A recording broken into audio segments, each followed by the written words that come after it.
Good day, gentlemen. 18 months ago, the first evidence of intelligent life off the Earth was discovered. It was buried 40 feet below the lunar surface, near the crater Tycho. Its origin and purpose, still a total mystery.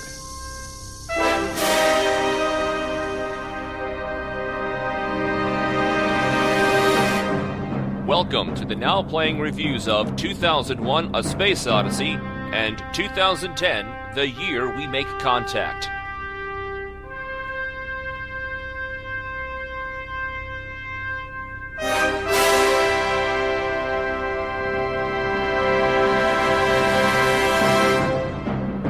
Hosted by Arnie, Stuart, and Jakob.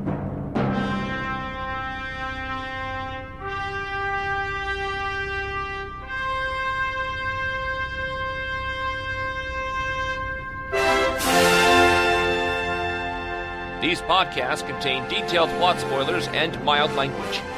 Listener discretion is advised.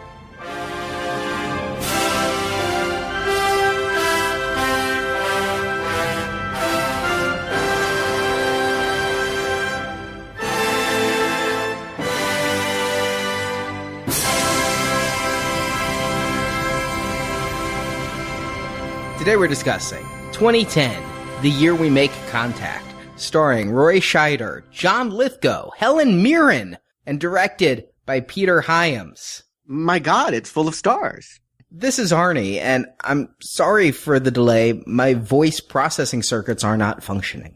Stuart in L.A. This is Jakob, and I'm not sure if I'm homicidal, suicidal, neurotic, psychotic, or just plain broke. I think we just lied to you. That's how you got me on that King retrospective. It'll be over before you know it. Yeah. No, there's lots of good films during it. Well, what will be over before you know it is this franchise. I can't believe it. The second and final installment. It's been a while since we've done a two-off, but yeah, Odyssey 2 was so far the conclusion of what has been on the page anyway, a 4-part trilogy. It's kind of funny.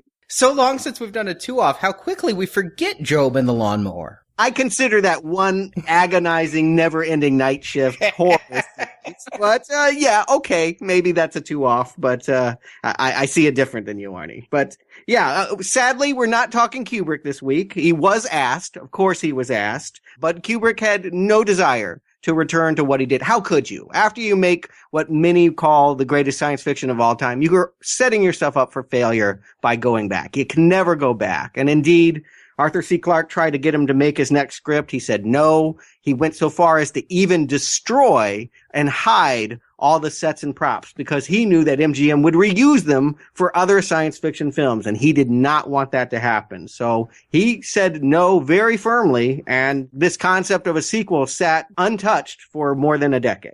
I remember this movie coming out. I didn't know a whole lot about 2001 back when I was 9 years old when 2010 came out, but I remember this coming out. I remember the ads. I remember being fascinated, being a Star Wars sci-fi kid. The thought of, in my lifetime, having us make contact with aliens. Sure, I was kind of into it, but never saw it. I'd never seen it until this review, and to be perfectly honest, I knew absolutely nothing about it, including the cast.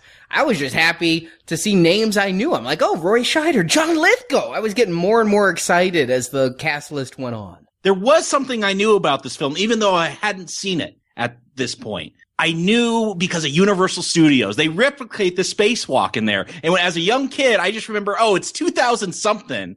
And so when I watched 2001 for the first time, I'm like, where's that spacewalk that they do at Universal Studios? But I remember sitting down and trying to watch this as a kid, and I didn't get past the opening scene with Schneider talking to a Russian at a bunch of satellite dishes. Boring. Hey, that's MacGyver's boss, man. I wasn't watching MacGyver at that time, but no, I have seen this film since. I saw it after 2001. Curious, what can they do? How can you follow that up? So I've seen it once before. This is just my second time, though, coming back to it. That was my big question after 2001 is what the hell are they doing with that space baby? Well, you could find out years before this movie came out because Arthur C. Clarke was the one that made it happen. It wasn't, of course, the studio would have made another one, although I wonder if they would have done it without Kubrick or Arthur C. Clarke. But Arthur C. Clarke had the rights to the characters. He had the right to publish the sequel book, 1982. And so I bought it at the time. I had a love-hate relationship with 2001: A Space Odyssey at that time. I didn't understand it, and that frustrated me. So I thought, hey, here's a sequel that's going to tell me everything that I didn't understand and resolve everything that I want answers for. So I tried to read it. I wasn't able to understand it. And then I just said, screw it. I'll wait for the movie, which only came a couple years later. So you saw this in theaters? I saw it on cable. No one would take me to the movie, and I think I had other things going, but I was curious about it, and I saw it very soon when it came on video or HBO or whatever it was. I saw it on television for sure, but I saw it within a year of it being released. And with some degree of enthusiasm, although I don't know that I thought it was going to be great, I just thought it was going to give me closure. Peter Hyams. Gotta say, I would have run through a long list of names where I said, that's the guy to follow in Kubrick's footsteps. Do you guys know Peter? I know him after the fact. I've seen End of Days and Musketeer. And I actually like The Presidio, which was one of his follow-ups to this. Okay, well, he had a up-and-coming sci-fi career before this. Capricorn 1 was a big hit. It was about a faked moon landing. To tie it back to Kubrick, who allegedly faked that footage. He wrote the movie about O.J. Simpson and Elliot Gould and all were astronauts that found out that they didn't land on the moon or Mars or whatever it was. It was a sound stage, and it was a 70s conspiracy movie that was a pretty big hit. And then he followed that up with a movie called Outland, which is basically High Noon remade on Jupiter. And it's kind of cool. It's a Sean Connery film at a time where Sean Connery didn't make many good films.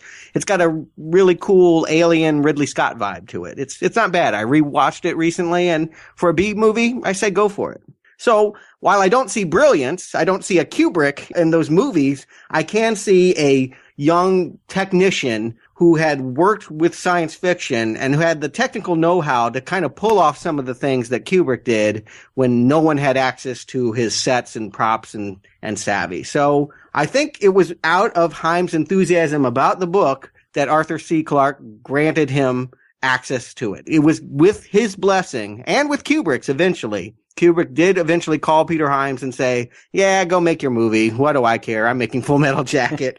And so he basically had the blessing of studio, author, and director to go his own path and to take this story to the next level. But I think we need to really point out the vast difference of the cinema landscape between 1968, when 2001 came out, and 1984, when 2010 came out. We said in the last podcast, 2001 really kicked off adult sci-fi. By 1984, Star Wars had exploded that genre to a point. We'd already been 2 or 3 Star Trek movies deep. I mean, we were down to ripoffs like The Last Starfighter by 1984. The expectations were so much higher now, and it is all going back to Kubrick. My thought going in was that no matter what this movie is, it can't be as pretty as Kubrick. It can't be as incomprehensible as Kubrick. I was right on both counts, but we'll get into it. Yeah, I think going into this, you got to realize this is not Kubrick, for better or for worse. And you have to set your expectations for that. I am not coming in expecting a sequel to what Kubrick did it with 2001. I am expecting something totally different. And I would say that even if Kubrick had somehow miraculously agreed to do it, the way that Arthur C. Clarke writes his book, you can hear my Books and Nachos. It's out now. I've reviewed 2010. Even if Kubrick made that, I think it's just a more linear, narratively driven story. It would be very, very hard for him to make it as obtuse and psychedelic as he did the original work. Keep in mind, that first movie was a collaboration. Arthur C. Clarke wrote it at the exact same time that Kubrick was writing the screenplay. They bounced ideas off of each other. Here, this is all Arthur C. Clarke, and I think it reflects his sensibilities much more than it had any Kubrick in it. Well, Stuart, why don't you tell them what those sensibilities are in a plot summary, which must be much easier this week than last. And longer, somehow, but yes, it is. 9 years have passed since Earth lost contact with the spaceship Discovery, and retired NSA Chief Dr. Haywood Floyd, now played by Roy Scheider, still seeks answers for why the HAL 9000 computer turned against its human crew and what happened to astronaut Dave Bowman after he came in contact with that giant monolith floating above Jupiter. Russian cosmonauts offer Floyd the chance for closure when they invite him to join their mission to rendezvous with Discovery and right its orbital path before it collides with Jupiter's moon Io. But the political climate makes a space collaboration between the U.S. and the Soviet Union a dicey proposition. See, the Cold War is still being fought in this vision of the future, and the president and the premier are embroiled in an escalating conflict in Central America. But the White House eventually does give its okay, and 4 months later, Floyd, engineer Walter Kurnow, played by John Lithgow, and HAL creator Dr. Chandra, played by Bob Balaban, are all in hypersleep aboard a commie spaceship headed for Jupiter. As it was in the Kubrick movie, the events in 2010 feel very episodic. First, Floyd catches a glimpse of an organic life moving on the surface of icy moon Europa. Then he has a close encounter with a Russian babe during a dangerous braking procedure. Later, stubborn Captain Tanya Kubrick, played by Helen Mirren, sends a fellow comrade to his death by ordering a close inspection of the orbiting monolith. But unlike the last Odyssey, we know exactly how characters feel and think because Floyd is always yammering on and on about their motivations in long-winded letters to his wife and son back home. Who we're still not sure about is HAL. The supercomputer has been turned back on and claims to have no memory of his psychotic break. Dr. Chandra ultimately concludes that the White House should be held responsible for the murders in 2001 because they ordered HAL to withhold the true purpose of the Discovery mission from Dave and Frank. And everyone knows that lying leads to paranoia and snipped oxygen hoses. Talk to the pod bay door, Dave. It's not my fault. I killed you. Floyd's not buying it either, and so he has a kill switch installed in HAL's circuitry, which allows him to take the AI out with his pocket calculator should another mutiny occur. Nuclear war appears imminent on Earth 31 days before the international crew is scheduled to return. The U.S. president demands the Americans segregate from the cosmonauts and cease any further Russian access to the Discovery. But Floyd disobeys that order when he's visited by the ghost of Dave Bowman, the original space baby. Dave announces, quote, "Something wonderful is about to happen. So get the hell out of here in 2 days or suffer the consequences." It sounds wonderful, doesn't it? And skeptical Kubrick is convinced to follow Floyd's new escape plan only when the monolith disappears from orbit and is found reappearing in multitudes on the black spot of Jupiter's surface. HAL redeems himself by complying with Chandra's new launch orders, which doom the supercomputer and Discovery, but enable the humans to escape the blast radius of Jupiter in another ship. Floyd marvels that the giant planet has been transformed into a brand new star and hopes a second sun can then thaw Earth's Cold War. HAL's final transmission, dictated by Dave, warns humans to stay away from the newly green surface of Europa. And apparently we did, because credits roll and we still don't have a third Odyssey film. Definitely a lot to talk about here. I didn't realize until your plot summary, Roy Scheider, he's supposed to be the same guy from the last movie, the one who flew the Pan Am flight and did the briefing? Yes, I know. Weird. I didn't realize that either until I revisited this movie. It wouldn't occur to you. Roy Scheider looks nothing like the actor from that one. And as you mentioned before, that's always the segment people tend to forget about. That whole trip to the moon. We remember the classical music, remember the spinning space station. I don't remember the suit that walked up to the monolith. He didn't impress anyone as a character, but that's who this guy is. He's the star of the Odyssey series, and he will continue to be in the other Odyssey books. Isn't there one that takes place 1,000 years later? We'll get there. Yes. Follow me on Books and Nachos. But, yeah. Yeah. Floyd has traded in some bush babies for some pet dolphins in this film. Here's my question right off. We get a recap of 2001 as a transmission. We get this, my God, it's full of stars, which was never spoken in that first film. I was wondering about that because I talked about it. I said I knew it from the book. That's what it's from, is the book. It never appeared in the movie. But here's my confusion. I thought the whole deal was that HAL sabotaged that antenna for communications. That was never fixed, right? Like, how was all this sent back? Or do we not ask that question? It never occurred to me, but you're absolutely right. The thing that broke and that was discontinued. Now, Dave did put it back. We do know he was doing some tinkering before he got in that pod and flew into the Stargate, so perhaps he turned it back on. He would have had the knowledge to be able to do that. I don't know why he would have taken the time to call home and say, hey, I'm dead, but maybe he did. Maybe. That's the only thing I can think of. Yeah, I just wonder because Hal is dead at that moment, but they know that researchers have died, that Frank is dead. They just know a lot from what I thought would not be possible to get that kind of information. But perhaps we move on. We move on another 9 years. Yeah, perhaps it would be better if Floyd had more questions. This opening montage is more to catch the audience up that has vague hippie flashback memories of the If first. they were all on acid when they watched it, they don't remember. Exactly. They needed to be told what they saw way back in the day. And again, I think it just sets the tone for this movie. This movie is going to yammer on and on and on. It's going to make sure you understand at every given moment what is going on. It is not going to make the quote unquote mistakes of the first Kubrick work. No, it's going to make new mistakes. Indeed.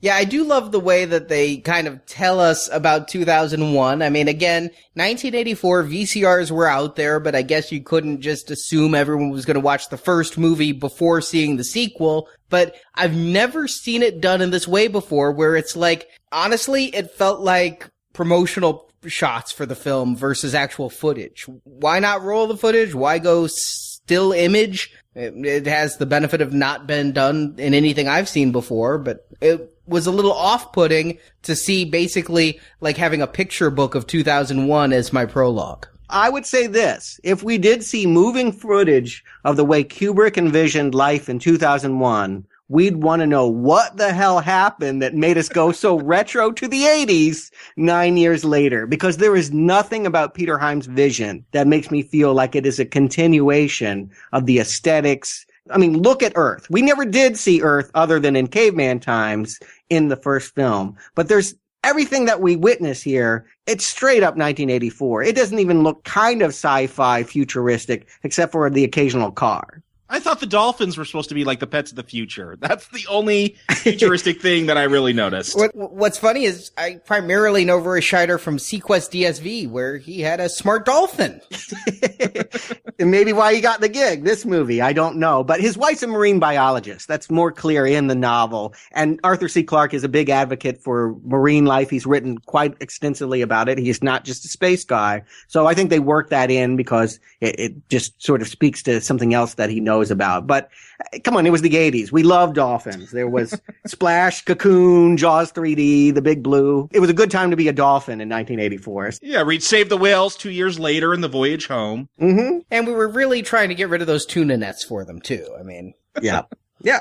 But I think this house is cool, but it's very 80s. I gotta say, I would have loved the idea that dolphins could have swimmed up to my dining room table as a kid. I would totally have been on Christopher's side in this house. It wouldn't have even bothered me that my dad was going to fly away in space for years. I would have just been so excited to have the dolphins. I love, in retrospect, what people in the 80s thought 2010 would be like. You know, that there's a computer in the kitchen? Yes, you really had that. That it had this giant keyboard and you had to have an entire cabinet just to hold the television it displayed on? Not so much. Yeah, you put that computer in your pocket now. Yeah, later he's at the beach and he's like typing on some laptop or something. I think that was something they got closer to right, but what the hell was that? It was a word processor with a flip-up LCD screen. It was probably a real prop from that time. The thought of it was probably mind-boggling to the average American who still thought computers were giant devices with reel-to-reels. But yeah, in 2010, if you looked at somebody on the beach like that, it would be like, wow. Pathetic. Where'd the antique come from? I'm judging you with my eyes. Yes. Does it even run DOS? But, you know, and all of the 80s-ness of what we're seeing here, none is more glaringly apparent than the fact that this whole tension, the whole crux of this story is about the Soviet Union and America teaming up in space in 2010. boy, did they get that wrong. I mean, he might have gotten the science right about Jupiter. Arthur C. Clarke said the reason he even wrote 2010 was that what Voyager, the satellite, discovered in 1979 led him to believe there was more to say about Jupiter. He might have gotten that science right, but I mean, the Cold War, it was over 3 years after this movie. I mean, there's no way that there's a Soviet Union cosmonaut space program. Though in 2014, we are going back to that Cold War, it seems like. Yeah, this could be 2020 and far more realistic. Well, yes, you're right. The Russians still are, but the communists, the Soviet Union, as it was understood as a country, that conflict is long dead. And so it's just funny to me. I can't conceive that this is 9 years after Kubrick's vision. It just makes no sense to me. The whole movie, I'm just thinking, okay, we're in 1985. But that's what the 80s did. I mean, we've talked on so many podcasts about the nuclear fears of us growing up in the late 70s and early 80s and really thinking that that's how we would die. We would die when our species died in complete Armageddon of nuclear war. And so looking at this as the time from which it came out, it makes perfect sense that this would be a future conflict. I mean, around the same time we had Red Dawn, so many movies about Russian-American conflict, and coming from Arthur C. Clarke, again, he had a bit of a hand in Star Trek, going for an optimistic future, that he would show a future in which Americans and Russians can work together in space. The whole crux of this movie is the whole, we're not so different after all. I mean, they say it out loud. We're not at war, our governments are. This isn't Arthur C. Clarke. This is Peter Hyams. Peter Hyams is the sole credit on the screenplay. He collaborated with Arthur C. Clarke. They wrote lots of emails back and forth about what he was doing to his novel. But if you read that novel, it is not about the Russians and the Americans about to get a nuclear war. The conflict is very different. Yeah, as 80 as this feels, I do like this conflict. I do like this beginning that turned me off when I was a, 8 or 9 year old child and didn't want to sit around and watch people talk. I like this. I like that the Russians are the ones in power here. I think that would be somewhat troubling to a 1984 audience, that it's not the Americans that are going to get back to the Discovery, get back to Jupiter and check the monolith out. It's the Russians. They've stolen all our secrets and they're about to take off, but they want us to join them. It's how the whole space race got funded. It was, we have to beat the Russians to whatever, the moon, the first orbit, everything. I do like that just as a historical conceit that, yes, this is our ship and they're going to get it to it first. I don't know why we're not prepared 9 years later to go.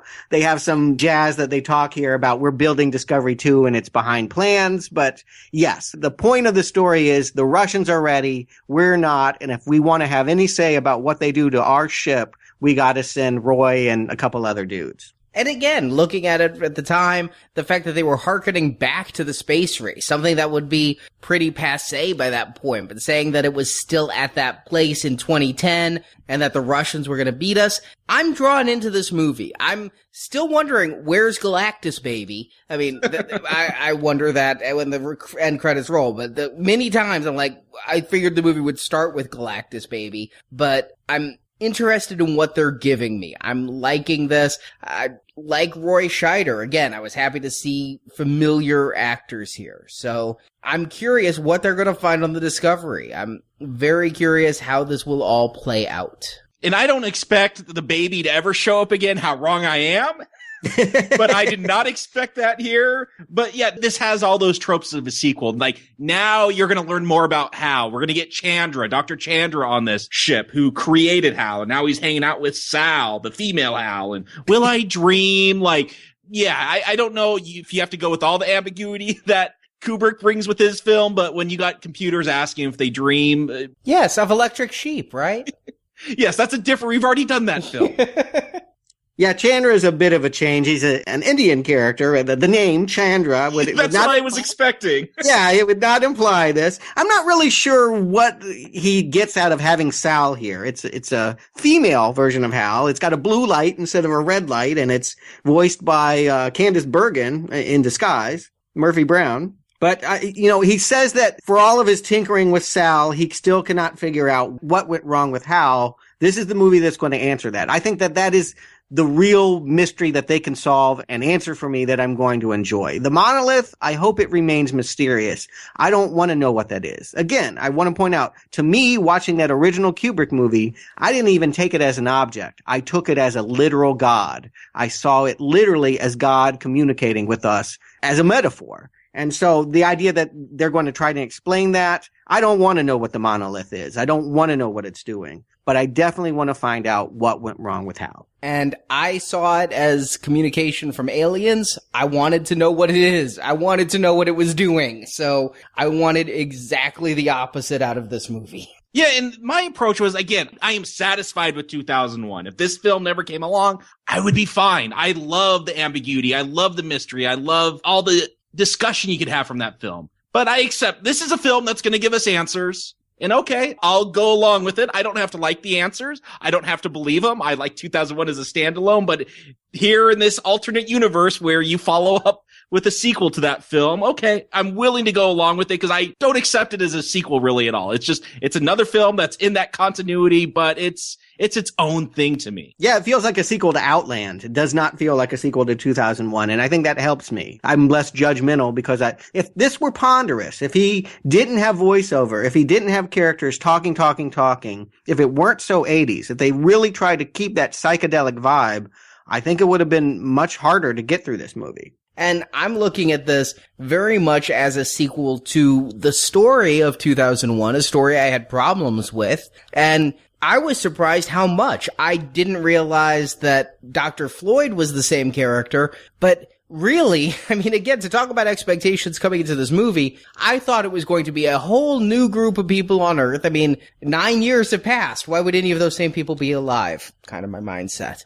So I thought it would be totally new humans dealing with the next stage of the alien monolith. So when they start bringing up Hal, I'm like, they're bringing back Hal? And when they start showing pictures of Bowman, I'm like, wow, they're going to talk about the people from the last film? Completely didn't expect it. I expected, because the style is so different right out of the gate, that it would be a continuation of the alien story. I never expected a continuation of the human or computer stories. Well, I think then your expectations are off course. I think people remember Hal the best. Out of everything that 2001 offered, I don't think people got what the black box was, but everyone knows Hal. Everyone loved watching Hal face off with Dave in the pod bay doors. I just can't imagine a sequel to Odyssey without Hal. It's not conceivable. That's what I thought Sal was, though. I didn't think you'd go back to Hal. I thought you'd just have Sal. Yeah, well,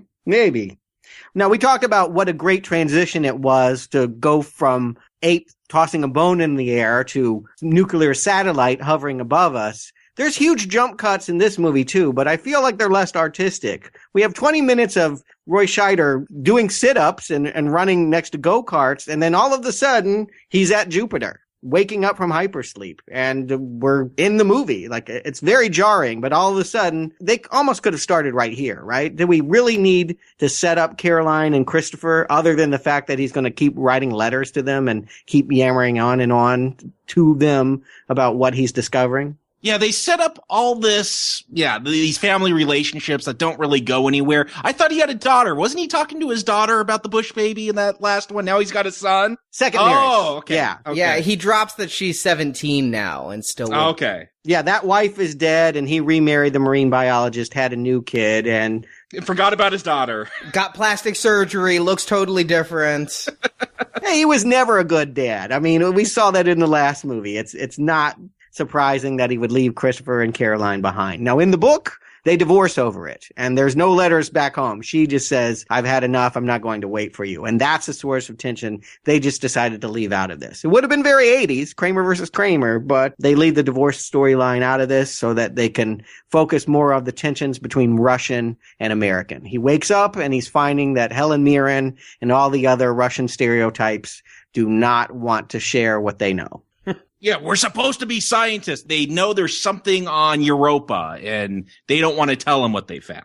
It's weird. We thought we were going to go find a monolith, and now we're talking about alien life on a moon of Jupiter. It is somewhat jarring. Like, I don't know where this film is going to go. And I thought the alien life gave the monolith. That seems contiguous to me. It just takes a while to get past this "we have to work together" bit. I'm glad they don't prolong that too much. But, I mean, I guess I didn't realize at this point that really was the thrust of the film. The thrust of the film is not the year we make contact with aliens. It's the year we make contact between communists and capitalists. Yes, the year we give peace a chance. And again, that's the movie version of this. There's whole stuff on Europa, much more in detail. They wouldn't have been able to do it the way it's in the book. We actually see that creature that's moving around on the surface, and Chinese astronauts have landed on there, and we see a trauma happen to them. Now they could do it. If they had made the movie 2010 in 2010, this would have been really exciting stuff. As it is,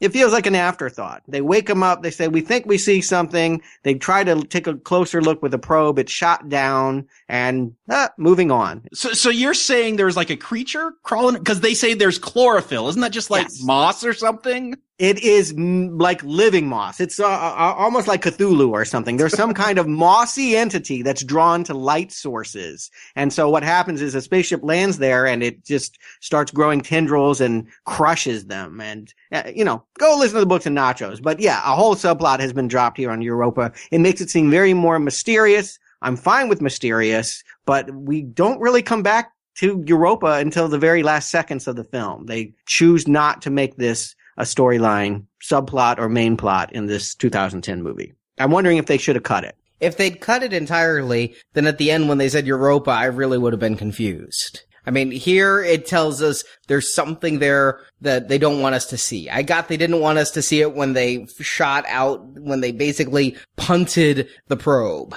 Yeah, I really was expecting a more pessimistic ending, like you humans as soon as we gave you technology, inspired you to pick up a bone, you started killing each other. Now, even as you're discovering new life, you're going to continue killing each other. I really thought the warning was going to be weird space gods are going to start over with Europa because we totally screwed you guys up. But no, that's not how this film ends up going. It's not the focus of this film. It is what they're saying. We don't know why, but the monolith is preoccupied with creating a whole new alien life on Europa. It's made of chlorophyll, and it's crawling around there. And if we try to land on it, if we try to take a look, we're going to get shot down. That's all that I take away from this. So it's a mystery, I guess, that can be solved in the later novels. But for this story, no. Again, the conflict is about East versus West. And we get the first coming together when Roy Scheider is in bed waiting to see if their untested theory of how to break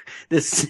I don't understand any of this, but how can you not understand it? There is so much voiceover. People sometimes damn this film because it gives too much information. I don't know. When we get into when you get into the monolith, fine, whatever. The too much information is all this voiceover. When he goes into detail about how I thought they were like slingshotting around Jupiter so they'd have enough momentum to get back to Earth when they were done with their mission. I didn't realize it was breaking. I'm like, well, just wait 2 years and watch the voyage home. Then you'll understand it. How did Discovery stop? I assumed that it was going to get back with the fuel that it had. I don't know why we needed balloons, but whatever. Hey, this is Russian space station. In Russia, we have only balloons. In Mother Russia, planet, stop you. You're right. They suck. We forget this. Americans have all the coolest shit. Russians are stupid and use balloons in space. The thing that bothered me about this is I didn't understand during this voiceover that what they were about to do was going to be a, quote, action/suspense sequence. I mean, he's talking about, well, we're doing the slingshot maneuver. Great theory. But, I mean, if they had shown us some planning sessions, and God help me, the movie I went back to, and I go back to it a lot, I'd give it a green arrow, but we'll never review it, is Armageddon. Because in Armageddon... You promise? I promise. I always feared that one day I'd have to watch it. I've never seen the film. In Armageddon, before they take off towards the asteroid, they have Billy Bob Thornton telling Bruce Willis and Steve Buscemi about this crazy dangerous maneuver they're going to have to do. And Steve Buscemi calls out, yeah, that seems really dangerous and scary. So we have it set up. So when they do it a half hour later, we go, oh yeah, this is the crazy scary thing. Here we have like 30 seconds of it. If we'd had Roy Scheider going, are these Russians nuts? What are we doing? Then I'd understand why, like, this hottie Russian chick is coming to snuggle with them. No, that's how you know it's dangerous, is that it gets the Russians to snuggle up with the Americans. Exactly. That's the first moment I realized this is dangerous. I'm like, is she the call girl? Oh, she's scared. I'm confused because this was not properly set up as a danger. Yeah, and notice he doesn't say anything to Caroline about this chick. He's like, I'm leaving this out. He copped a feel while they were going around Jupiter. Nothing to report there. Moving on. Again, I feel this movie is very episodic. It starts and stops on points. It feels very much like a collection of Arthur C. Clarke short stories that are strung together. It does not feel like a character learning, growing, changing, going through a typical narrative arc. Even though this movie is much more narrative driven, I still feel like there's a clumsiness to the telling that makes it not confusing. We understand what's going on, but why we focus on the individual things we do is a bit of a mystery. I feel like if this is about Hal and the monolith, let's get to discovery. Let's turn on Hal. Yeah, you say clumsy. The word I would use is choppy. I never get a flow from the beginning to the end of this movie. I'm always feeling a little bit confused as to what I'm supposed to care about at this moment and how it affects an overarching storyline. It does in the end, but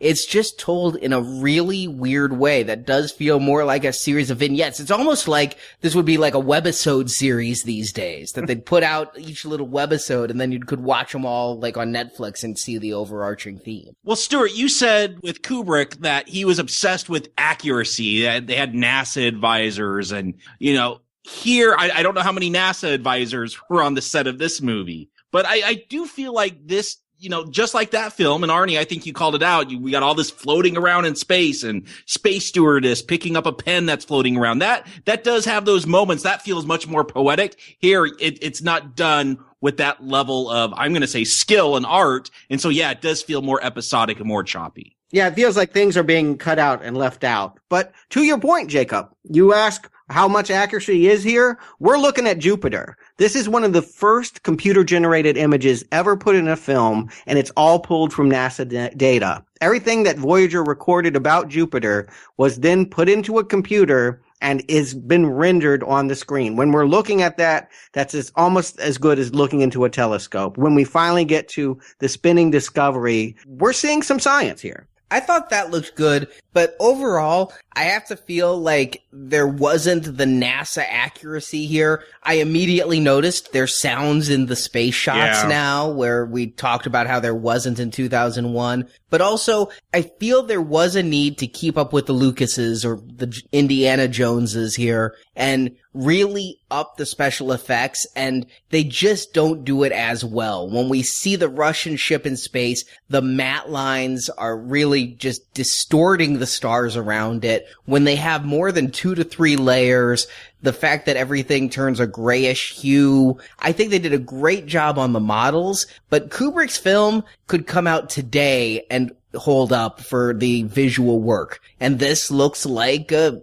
sci-fi movie from the 80s. And let me just point out, Kubrick had $10 million, 1968, where 16 years later they have triple that budget, and it isn't half the film. It isn't half the visual splendor. It's proof that money does not translate into grandeur. You need to have an artist at the helm of this. And Peter Hyams, he's a technician. He is not an artist, and that's apparent. The movie 2010 screams craftsman, workman, wrote, generic. But I always have really liked this sequence. You said this was a universal ride, Jacob. I'd love to have taken it, because the moment where John Lithgow is going to take his spacewalk and try to stabilize the Discovery from its spinning orbit, I think it's fantastic. Even though it's phony, I still think that there is something scary about floating weightless in space here. They capture that same terror I had looking at Frank Poole getting snipped and floating off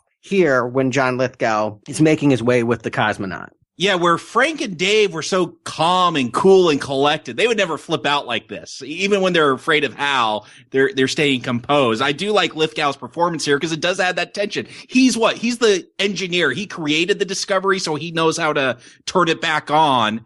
So, but he's not a space guy. He's not an astronaut. So I do like this.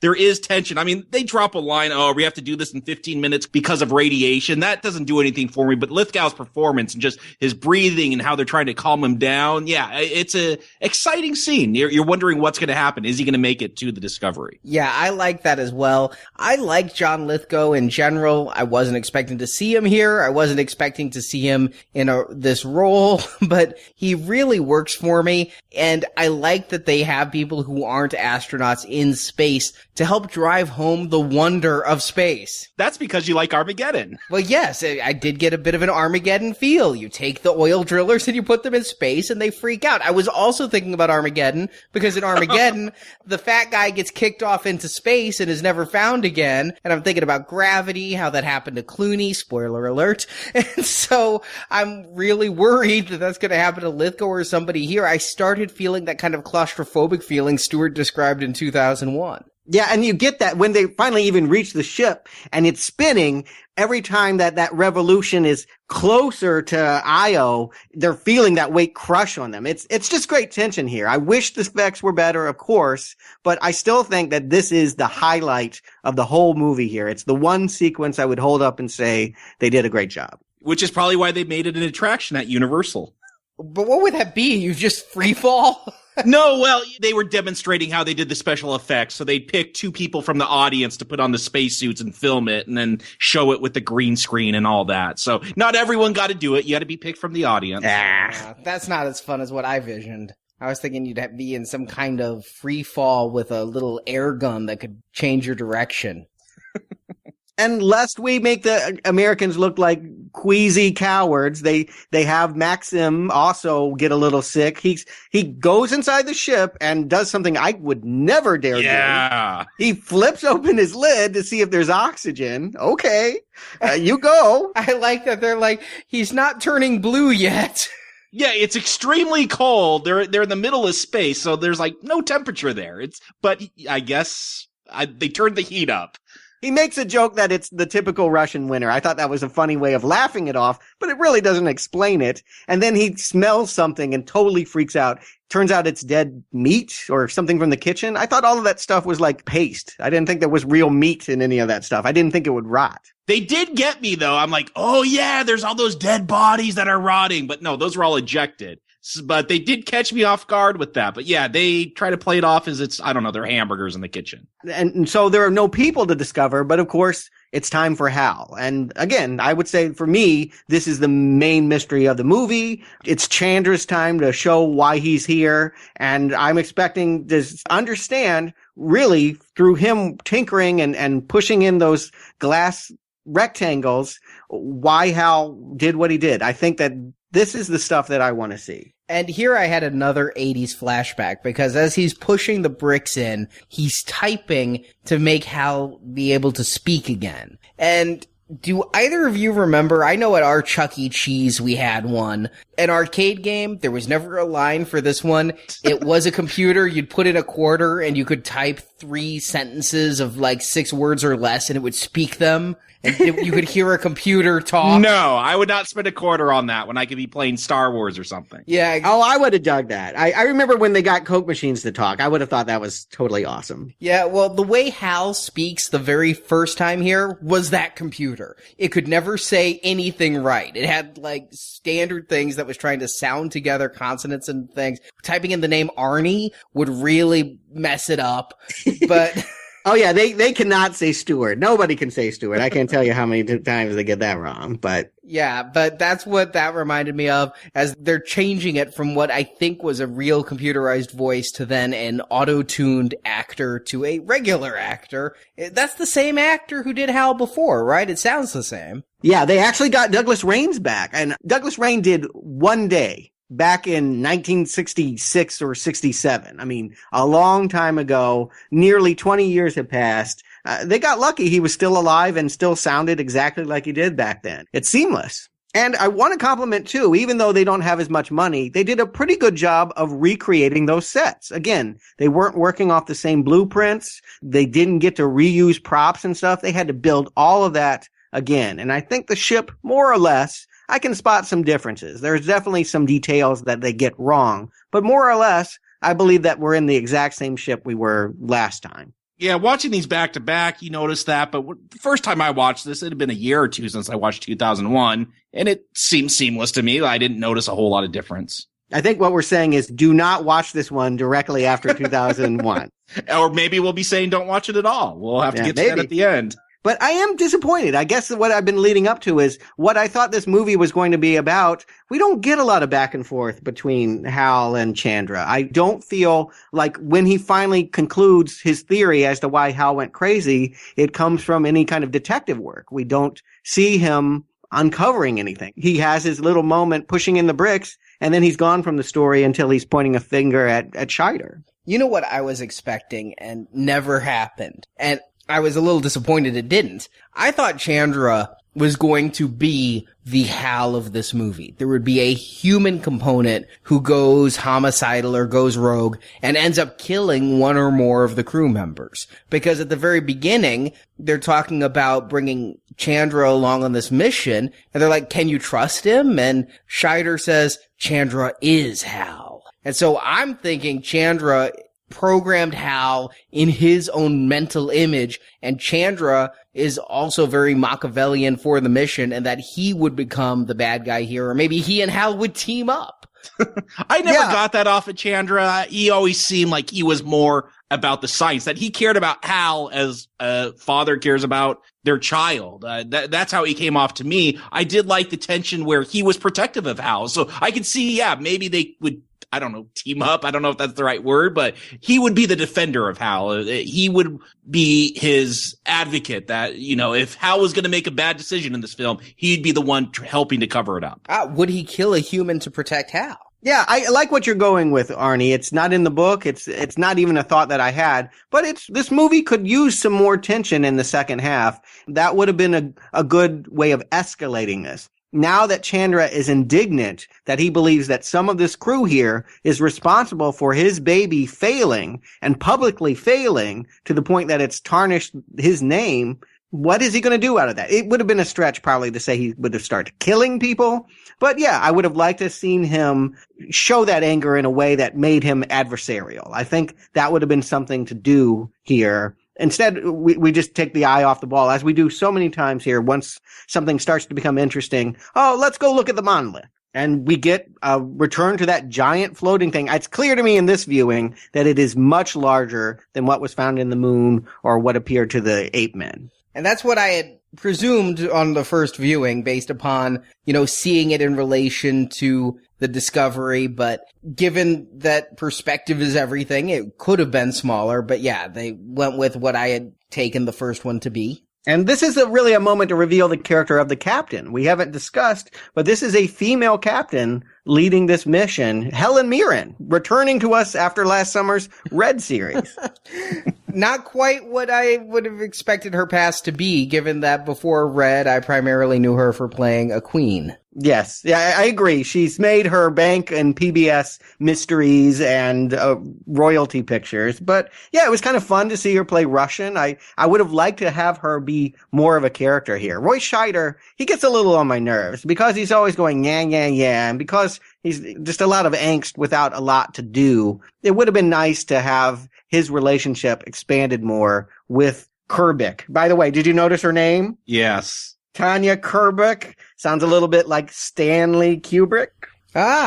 Did not catch that. Yeah, I think that the adversarial relationship between the Russians and the Americans might have also reflected the way Clarke felt about Kubrick. Kubrick did keep Arthur Clarke largely off the set of 2001, made sure that his book didn't get published before the movie came out. It cost him a lot of money initially. So I think this is Arthur C. Clarke's way of getting a little dig in here. And of course, later, when we get back to Earth and we see a Time magazine cover, the Russian premier and the U.S. president are also Kubrick and Arthur C. Clarke. But Kubrick sends a man to his death. The one guy that we liked, I think, from the cosmonauts, the one with personality, the one that lifted his lid and smelled the meat. Yeah, dead. Because he's willing to do crazy things like that, I guess she feels like he's ready to get in the pod and drive right up to the surface of that giant monolith. Yeah, Maxim, does he die or does he have the same fate as Dave? Is he pulled into the monolith and sees that it's full of stars? Is he a baby floating somewhere? It's not the same effect. It tends to look like the exact same thing that happened on Europa when they sent the probe down to take a look and it was shot and it was sent like past Saturn. I think he's tiny bits of debris that are, sailing off to Pluto. I don't think the monolith likes Russians. I think Dave got to go and he didn't. And I'm not sure why the preference, but no, he's not a star baby. I was wondering if he'd be floating in space per my earlier fear, but then it looked like he was going right at a planet. I think he became a meteor. Yeah, they use that same effect as that energy ball that we see on Europa. So I did assume he died, but yeah, why? Why can't he become a space baby too? I don't like this. It wasn't in the book. I don't see the monolith as being a killer. This does not make any sense why it would turn into a weapon. I mean, like it starts like pulling stars together and just like zaps like a laser. That's not my conception of this device at all. Yeah, my thoughts were always that those who were brave enough to approach the monolith were blessed with knowledge. The apes get tools. The one on the moon, we find out there's one in Jupiter and we create new technology to get there. Dave becomes the star baby. Like that was always my perception of this monolith. And all of a sudden, yeah, now it's shooting laser beams out, killing people. Yeah, this actually pissed me off because what we had talked about in 2001 is the monolith was always there at a moment of human advancement. If we look at when it was there in the primitive times, it was when Beast became man. When you come to modern times, it's when Dave became Star Baby. So I think that we're supposed to be seeing something here. When it just becomes this weapon, it's, first of all, a little bipolar. It's like, do you love us or want to kill us? And second of all, unless the advancement it's fostering is peace between Russia and the US, none of that's coming to bear here in this movie. Right. We still don't quite understand the motives. I presume that the monolith has given up on humanity. We've reached it. We got as far as it led us in the last movie, and now it's concerned with creating a new life for a new purpose. That's what it's sheltering, that Europa stuff. I would think it would be very indifferent to us. There's nothing we can do to the monolith. We could nuke it. It's mentioned in the beginning. Scheider's like, we tried everything, including a nuke on this thing. Nothing can hurt it. So I don't know why it feels like it has to hurt us. Maybe we're too late. I mean, didn't they say that it was buried on the moon like 4 million years ago? Maybe by the time we got there, it's like, screw you, I've already started a new project on Europa. Yeah, it does seem weird trying to take these two into continuity with each other and be like, okay, so they buried a monolith on the moon, waiting for a civilization to dig it up so we could send them to Jupiter, only to say, hey, don't get next to Europa. That's for us. Like, yeah, that seems like a really weird plan for space aliens or Space God or whoever. And keep in mind, the continuity problems are inherent even in the original. Arthur C. Clarke worked off an incomplete screenplay and came to different conclusions than Kubrick ultimately did in the editing room. Remember, in Arthur C. Clarke's book, all of this is taking place in Saturn. Well, in order to write the sequel, he changed it back to Jupiter. So even the books don't have continuity. I think sometimes they're borrowing from the previous movie. Sometimes they're borrowing from Clarke's version on the page. It's not very consistent. This feels to me quite a bit more like a sequel to that book you described, Stuart, than a sequel to Kubrick's film. Down to the fact that IMDb trivia pointed out Chandra's the wrong name. Yeah, but I still feel like ultimately, much like Hannibal had to do after Silence of the Lambs, it's bowing to the things we understood about 2001. I don't feel like they do anything to contradict that 2001 movie other than, some name changes or what have you. Ultimately, I feel like they're trying to be Kubrick. I mean, they're trying to follow that Kubrick world, but through the prose and through the pontification of Arthur C. Clarke. But then we see the Russian blown out, I don't know, past Saturn, and then we jump back to Earth. I guess it's the next webisode of this series. I wasn't prepared for this. I really didn't think Dave was coming back. Now, if they were going to do what they did in the original book, remember that space baby? You kept wondering what they were going to do. You thought they were going to start with a giant baby staring down at Earth. If they had done what they did in the book, he would blow up all of our nuclear satellites and we would be rendered powerless by our new evolutionary elder. I do not think they could have told a story starting at that point. I think they had to make Dave more humble, that he's become this kind of phantom that sort of remembers how he used to look like and can pop back to say goodbye to loved ones. Now, I don't know why he has a wife. And comb his grandma's hair? Yes. That's creepy. He wasn't married. That was the whole reason he got the mission, was because he had no attachments on Earth. But the mother makes sense. And yeah, it is a little creepy. It's a little poltergeist, the way that the comb is just, doing her hair there. But I like the idea that Dave is, like the monolith, become sort of scary at this point, that he's got a horrific vibe. When he's showing up and saying something wonderful is coming, I don't believe him. It doesn't feel wonderful at all. It feels like something bad is about to go down. Yeah, well, I was just thinking about Mangler 3. Good things will come.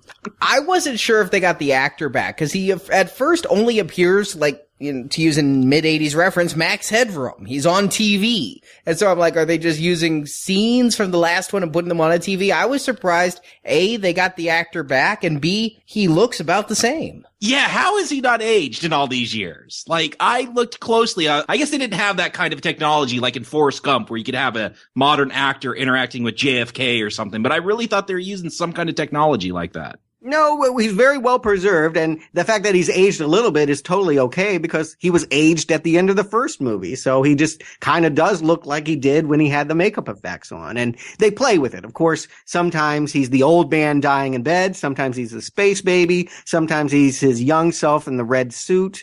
They never allow you to rest too long on one image of Dave. He's all the Daves at once.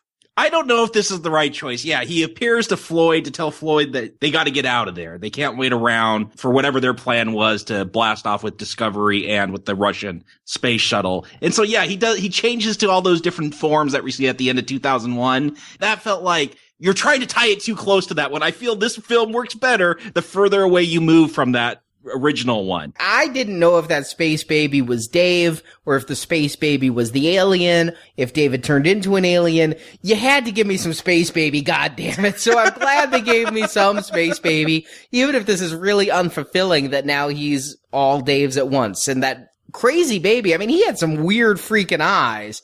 I expected him to be some kind of alien. That is just fetal form Dave. It's a disappointing answer, but I guess any answer is going to be disappointing about Big Space Baby.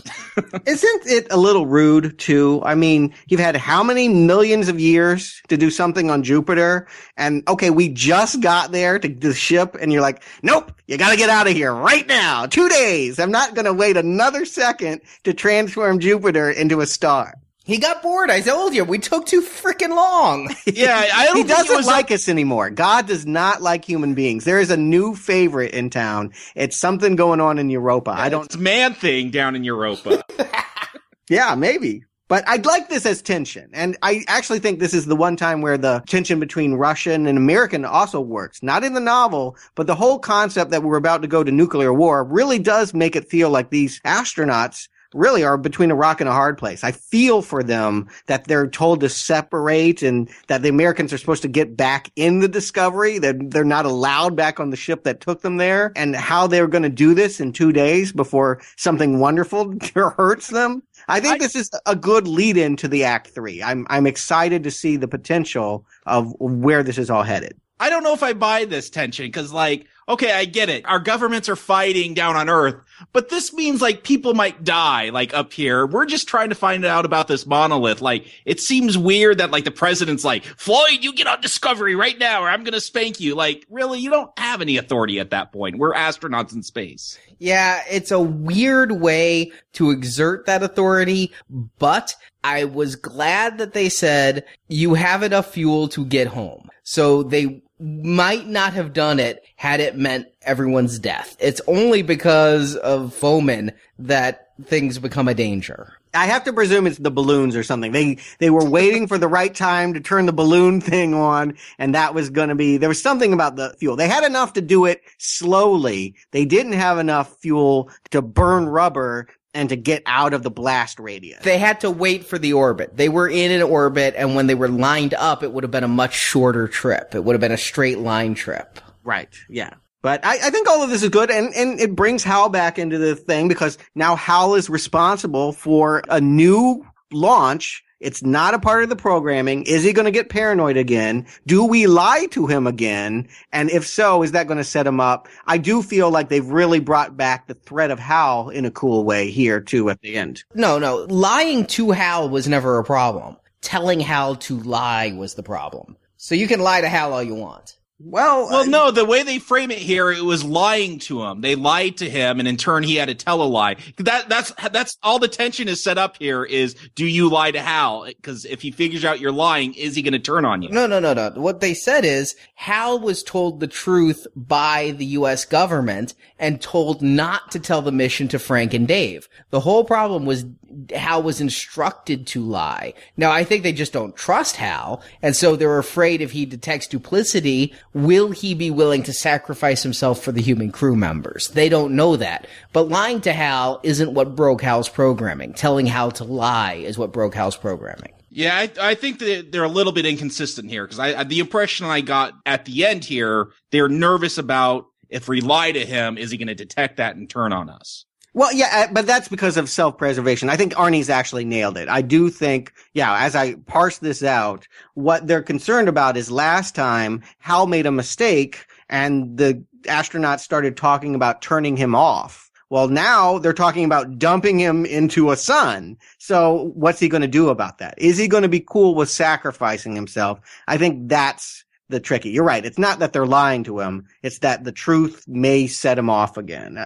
However you want to look at it, I do feel like it makes Hal important, whereas it was kind of disappointing in the middle of this where everything was fine and nobody was having any problems and they had this kill switch if he should act out. Now we find out the kill switch was deactivated by Chandra and they really have to rely on Hal as they're using the Discovery as a booster to get the Russian ship out of there. And I really like this moment. Hal was the best character in 2001. That's what people think of when they think of that film. And this moment of tension, if we tell him, hey, you're going to die by setting off your boosters, but you're going to save all of us, is he going to comply or is he going to turn against us? And that Chandra has to sit there and decide if he's going to tell the truth. I really like this moment, this climax. This film never really feels like it has much of a plot, that it's building to something, but I like this moment here. This is some good tension for a climax. This is my favorite scene in the movie, and I don't want to be misunderstood from what I said earlier. I was surprised Hal came back because I thought his story was done, but I was happy to see him because, he's what I knew most going into 2001, let alone coming out of it. So I was really curious where this would go. I'm always nervous now by Hal because I know what he did. Can he be trusted for this? This was the moment of the film that I was most invested. Yeah, it's a good tension, good scene, and I want to just point out, too, the monolith is freaking me out, too. All of that stuff with it disappearing, and then there's a little black spot on Jupiter today. Oh, man, I was singing Sting. I was really worried what was going on in Jupiter. If I had known that it was just turning into a star, well, I guess that's still pretty bad. But the ominous portent about what the monolith could be up to, now that we know it's capable of killing us, that it doesn't like us, I'm afraid. I'm literally afraid for these crew members. I'm wondering how they're going to get away and what's going to happen. And at this point, you're saying it doesn't like us. It must like us well enough I'm presuming that whatever Dave is now, he's not himself. He has at some point become part alien, or he's dead, but the aliens are using him to communicate with us because at least he was human. And so they must like us well enough to tell us to get out. Right. I'm wondering if Dave is our advocate for this alien race, that the aliens would not have warned us, But because Dave is a part of them now, he's like, let me help out my peeps. Let me go tell them what's going on. I do feel like there's still some Dave Bowman in what's appearing to them. And I feel like because he was human, that's why he's helping the humans. But I'm not convinced that the monolith and the rest of the alien culture, it's with us. I feel like everything for them is about Europa, and we can do whatever we want in the rest of the solar system, but butt out of that. But this end of this movie, it always made me feel like they created the second sun for Earth. It's because of the Scheider voiceover stuff that he really wants us to believe that this is going to melt the Cold War. Like, as if global warming weren't a problem. Yay, we no longer have night and we have another sun beating down on us. That doesn't seem like great news for nocturnal animals or for anyone, really. And the gravitational pull of another sun would pull the moon and most of the planets in our solar system, including Earth, off its orbit. The temperature of another sun, even that far away, would change our entire climate. Yeah, we should have peace for the last few days we're alive. It can't be good news. It's not something wonderful. I would not see it as a token for us to all get along. I think that that's how Roy Scheider would like it to seem, because this movie is telling us that human beings matter. I think Arthur C. Clarke's text and what's really happening with Europa tells us that we've moved on from human beings, that the monolith, the real main character of this story, of this franchise, it's got other things cooking, and we're incidental. Yeah, I'm shocked by this ending because I haven't read the book, but everything here tells me that this is about you guys can't get along, so you're not worthy anymore. God is moving on because you guys are little children fighting over stupid things. But then it's, let's give peace a chance, and there's going to be children of the new sun, and they'll all get along. Like, all this gobbledygook, the poetry at the end of this film, just, it seems inconsistent with where it was going. I feel like Jacob's going to create a meme with the monolith that says, "This is why we can't have nice things." I was just confused. I was realizing by this point that while I was happy to take it back to this universe, this vision of a possible future, all the questions I had about Space Baby and Monolith are being answered in unsatisfactory ways. I'm getting answers. They're just not very inventive. I feel the same way about Hal. I do not buy this hogwash that because we told him to lie to two crew members. We didn't actually tell him to lie. We told him to withhold information, which that bitch then gossiped about. He was like, "Dave, did you hear the one about the alien?" He fucking did that. I'm sorry. But I'm not buying that as a reason for his paranoia, and certainly for his murderous tendencies, that these don't sit well with me. I'm fine with the incompleteness of the monolith. I think the monolith is a metaphor for what can't be understood. But Hal, no, they screwed that up. The end of the film, we see, I guess it's not the same monolith that was floating out in Jupiter. We see Europa. Is this like the next day? Is this millions of years later? Because now all of a sudden now it's a swamp. Like, there's lots of life going on Europa at this point. Maybe that organic chlorophyll was all underneath the surface and a new sun made everything melt. That's kind of how I took it. I don't think we're in 2061 yet. I think that we're still within the same calendar year. I do think that, yes, this is a magical transformation that happens from a magical device. I guess since we're not allowed to go back to Europa, we'll never find out. Yeah. Well, let's find out if we'd want to. Jakob, Stuart, do you recommend 2010? Jakob. You know, again, it's so intrigued about how do you follow up such a iconic films, one that is considered by many, myself included, one of the greatest films, if not the greatest film ever. How do you do a sequel to that? How do you do a sequel to Citizen Kane? Like, you don't. That's the answer. But this film, I don't know. I feel like because it's more road, they'd go with this more standard science fiction type story. I feel like I could separate it. And I feel like this film, is it amazing? Is it great? No, but I think it's a pretty decent sci-fi film. It's kind of scattered with its ideas. You never quite know what the plot is building up to, but I think there are definitely some great moments of tension. The spacewalk, the moment with Hal at the end of the film. It's one that I'm interested in. Again, are the answers satisfying? Well, if you're totally left clueless by 2001 and you don't want to think about it too much, then yeah, I guess here's a film for you. I kind of go with, here's a B science fiction film that's, it's not about space warriors and laser guns. It's more of a hard sci-fi film about space exploration. And yeah, it's a very 80s film with the Cold War. And I don't know if I buy the end, but it's worth checking out. It's, a mild recommend. I'm not hot or cold on it. There's not a second sun warming my heart up to this film, but yeah, mild recommend.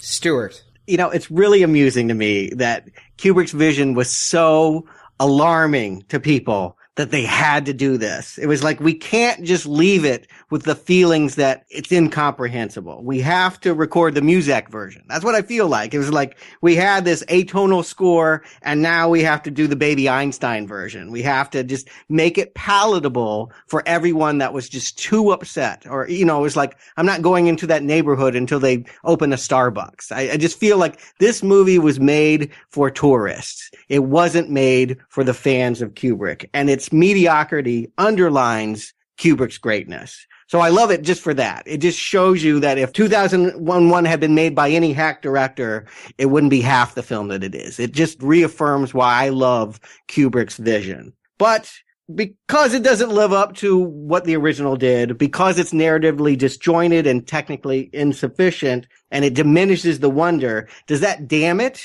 I think all they had to do was make something that didn't hurt the first film. Watching 2010 does not make me think less of 2001. It's a perfectly acceptable, mediocre space adventure. It's at least as good as other 2001 ripoffs. I think it's as good as Contact. I think it's better than Prometheus. So we've seen this kind of thing before. I can give it a mild recommend, but no, it's not a second sun breathing new life into this franchise. I'm not terribly upset that there hasn't been a 2061 or 3001 film yet. And me, I was the least enamored of the three of us with 2001, perhaps because I saw it later in life, or perhaps just because I'm more focused on narrative than sensory experience.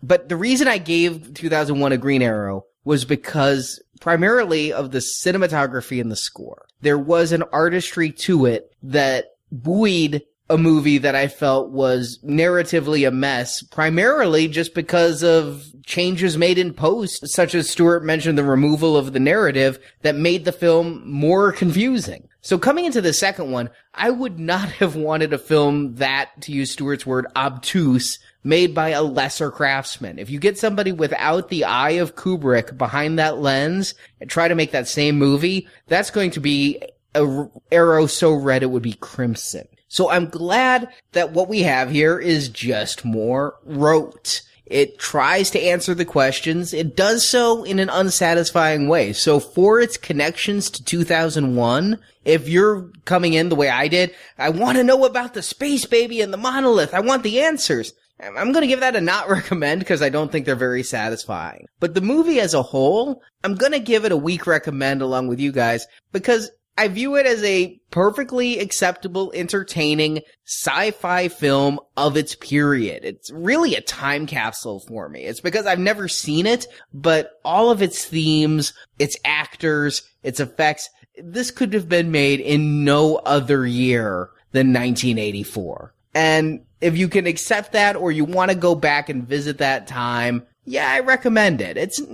There's better films from 1984, there's better sci-fi films, and there's better looking films in this series. It just goes to show that the look of a film can't be overstated, and this one feels very blah, but it tried to make up for it with a narrative that's also kind of blah, but I had fun for the 2 hours I watched it. I just don't think I'll ever return to it. So you were very on the rope with 2001. It sounds like you're very on the rope with 2010. At least tell me you think 2001 is the better film. Pause. Oh my God. What a Silence. dramatic pause. I was expecting a quick absolutely, and now I'm concerned. More silence. Are you there, Arnie? Are you thinking, on mute? I'm thinking. What I'll say Ground is control to Major Tom. I will never revisit 2010, even though I thought it was fine. And I plan on rewatching 2001. So Yes, it is. 2001 Woo! is so visually amazing that, yes, it holds up better than 2010, and it has more worth seeing. 2010 is very rote, and I would never say you have to see this. Whereas with 2001, I watched it, and again, I told my wife, you have to see this. Who cares what it's about? Don't even ask me questions about the plot. I don't want to hear it, but you have to see it. Yeah, 2001 is art, and this one it's not. And I think for some people that will be a relief. I have known people, and there have been times in my life where I said, 2010 is the better film because I know what's going on and I'm invested in the characters. And I get that, but boy, is that hard to understand when I have the appreciation for the art. When someone gives you a gift like 2001 to go with something lesser, it's baffling. Now, I want to just close out. This is a 2-part podcast, but it is possible somewhere down the road that we could get 3001 if Tom Hanks has his way. He has been trying behind the scenes ever since Apollo 13 to get a movie he would star and direct in for 3001. They're going to skip 2061 or combined it with the new film, but he wants to go there. He wants to close out the trilogy. You excited? I'm not invested enough in this series where I would want to see another one come along that isn't just an absolute visual and auditory marvel. You know, if they make one, I'll see it even if we're not going to podcast on it, though we always would. But yeah, not an option. You will see it. But would you want to see it if there were no Now Playing? Sounds like you might rent it. I'm a completionist by nature. This is why Now Playing's here. I would see it, but I'm not pining for it. Yeah, I don't know if I'm excited about Tom Hanks, but I do like this universe. I do like what I've seen. Even if this second film is lesser, I still like the ideas it's exploring, and I want to revisit it. Yeah. 2010 was a minor hit. I mean, it wasn't a flop. They made about 40 million and it did okay on video. The brand is strong enough. The love is still there for the original. They could find the financing to do it, but I'm not sure that the books are strong enough. You'll have to join me. I'm going to finish it out. We're going to, for the next 2 weeks at Books and Nachos, read 2061, read 3001. I'm not sure that they wouldn't need to create some newer storylines to finesse what Arthur C. Clarke himself was maybe only half invested in. We'll see. I, of course, would like to see a continuation of the artistry of Kubrick, but that seems impossible. So I'm wondering if indeed the true heir to 2001 is what we're going to get this fall. If it might not be Christopher Nolan's Interstellar. The premise of this movie is that Matthew McConaughey is going to find a way to travel great distances through our cosmos. It looks very much like Nolan is having his eye at 2001 and seeing if he can't best it. I'm excited, and who knows, maybe if there's room in the calendar, you'll hear about it this November. Well, room on the calendar could be made. It's a very full calendar as it is. We've got a lot of corn to harvest, but Oof. We always try to squeeze in extra shows, and we are motivated by love of film, by, in Stuart's case, severe love of Nolan, and also our ability to do it thanks to your donations. We have our donation drive going on. Planet of the Apes continues. That's right. We're going back to Stephen King next week, God forbid. But if you would like to hear more good sci-fi, please join us on Fridays as we continue on through the Planet of the Apes saga, the original 5 movies, the Tim Burton remake, Rise of the Planet of the Apes. Dawn of the Planet of the Apes is looking pretty damn good. It's out next month, and I've got a feeling that might be a Green Arrow. So hopefully, if you love science fiction, you can find the $25 to hear our thoughts on all 8 of those films, as well as the 4 Matrix movies and Jupiter Ascending. Yeah. Can I tell you the disappointment? The day, within an hour of us releasing our 2001 podcast, discussing 2001 A Space Odyssey, and I'm really looking forward to listener discussion about it. All anyone's asking about is Jupiter Ascending. Yeah, and it's the first time they're asking. No one seemed to care until now. But now that it's gone, they knew they wanted it. Yes. Well, we are going to give it to them. When it comes out, whenever it comes out, if you've donated to hear that show, we're going to record that one day. You'll hear those thoughts. But we do want to give you a 5th movie this July. So what, guys? Go Speed Racer, go! Yeah, okay. A much maligned film, I think an underrated film, but regardless of what we all think, I think it'll be a great discussion. Yeah, I know you're a fan. I haven't seen it. I don't really like the animated show, but I think that it could be fun. I saw it one day when I was home from work sick, and maybe I'll get sick again. But we had discussed doing it because Jakob is an unlikely fan, and we saw the requests that we might do it as a bonus show. So yes, donors at the silver level or the gold level are going to get the 4 Matrix podcasts that are already released. Plus, when we were going to release Jupiter Ascending, you will now get Speed Racer, and then only for donors who donate by July 31st, next February. Oh, is that where they're dumping it? If it holds to that date, when we get a chance to review it, you will get the review of Jupiter Ascending as well. So silver donors are now getting 6 films because the studio shivved me. It is so hard to now playing schedule. I just want to put that in. It's really, really difficult when they play this mix and match with all the movie releases. It frustrates me, but you're going to get it. We said you're going to get it, and we'll stand by that, but you're going to wait. And so in order to pass the time, the placeholder is Speed Racer. And, I think it's probably going to be a good discussion in and of itself. All of those details are now up at the donation page. So for a $10 silver donation, you now get 6 podcasts. And if you do gold donation of $25 or more, you get 14 podcasts, which makes me feel so much better. I always knew 13 was an unlucky number for the gold. Perhaps that's why the film got moved. Yeah. I think it is. So now 14 podcasts for $25 or more. So please donate before the end of July at nowplayingpodcast.com. And if they move Dawn of the Planet of the Apes, we'll have a video of me just vomiting on whoever is responsible for that choice. I'll just run up and bum rush them and just knock them over. 2 apes, 1 cup. Yeah. No, it won't be like that. It'll be uglier. Uglier than that.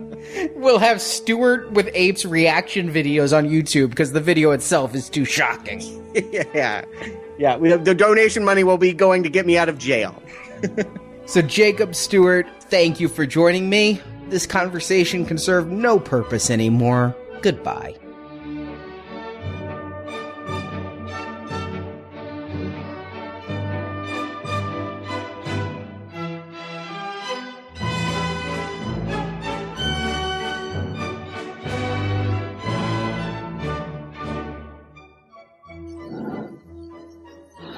Just what do you think you're doing, Dave?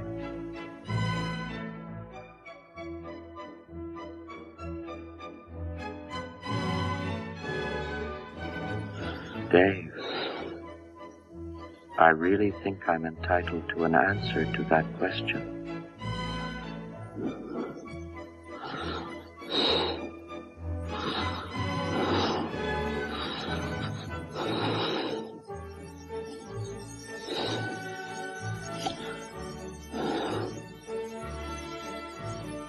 I know everything hasn't been quite right with me,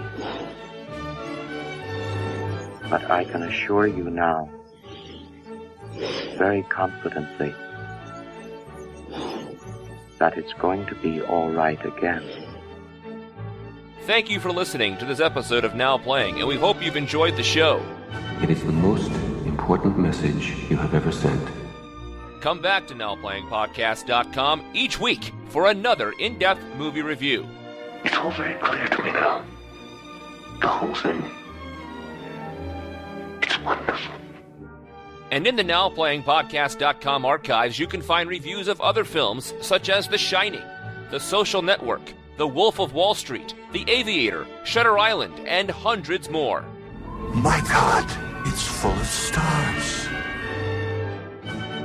While at NowPlayingPodcast.com, be sure to join our forums where you can discuss these films with other listeners.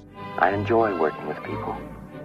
You can also follow Now Playing on Facebook and Twitter, where we post announcements of new episodes and where the hosts post movie mini-reviews. Links to our social media pages can be found at NowPlayingPodcast.com.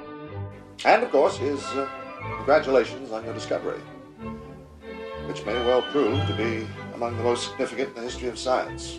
Support from listeners like you help keep Now Playing operating. You can find a link to donate using PayPal at the bottom of our website, nowplayingpodcast.com. First of all, I bring a personal message from Dr. Howell, who has asked me to convey his deepest appreciation to all of you for the many sacrifices you've had to make.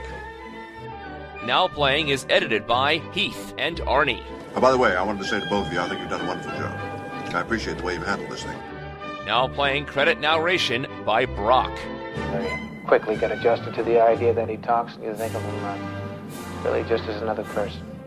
Now Playing is not affiliated with MGM Studios or Warner Brothers Studios. These films are the property of their copyright holders and no infringement is intended. Were there any more questions? The opinions expressed in Now Playing are those of the individual hosts and may not reflect the opinion of Venganza Media, Incorporated. Now, I know there have been some conflicting views held by some of you. Now Playing is a Venganza Media production, copyright 2014, all rights reserved, and no part of this show may be reproduced, repurposed, or redistributed without the written permission of Venganza Media, Incorporated. Thank you for a very enjoyable game. Yeah, thank you. Today we're discussing... Wait, I'm just going to time it with you. That's incredibly distracting. I can see you're not a team player here. You're the Russians, I'm the American, and I'll just stop. That was just incredibly distracting. I got it. I mean, plus, it's going to be playing behind me anyway. Opening. I'm going to be using that music fading out behind me, so you're going to be singing against it. Okay, I can do that. Starring Roy Schneider, John Lithgow. It's you did this all through Jaws. It's Scheider. Snyder was on Alice. I Yeah, one day at a time. Yeah, I'm gonna make the same mistake as Arnie then. I always thought it was Schneider. No. Scheider. Okay. I even wrote down Schneider. Yeah, in my notes it says Schneider everywhere. I'll just call him Floyd. You mean he's not Rob's dad? That's what I'm thinking. Rob Schneider, Roy Scheider. That would be terrific casting, wouldn't it? Today we're discussing 2010, the year we made content. There's actually like 3 subtitles. There's the year we make contact, Odyssey continues, Odyssey 2. Take your pick. The one guy that we liked, I think, from the cosmonauts, the one with personality, the one that lifted his lid and smelled the meat. Yeah, dead. Sounds so dirty. Well, I didn't mean it as such, but yeah, he's... 2001's the better film because I understand what's going on and because I'm invested in the characters. 2010? Yeah.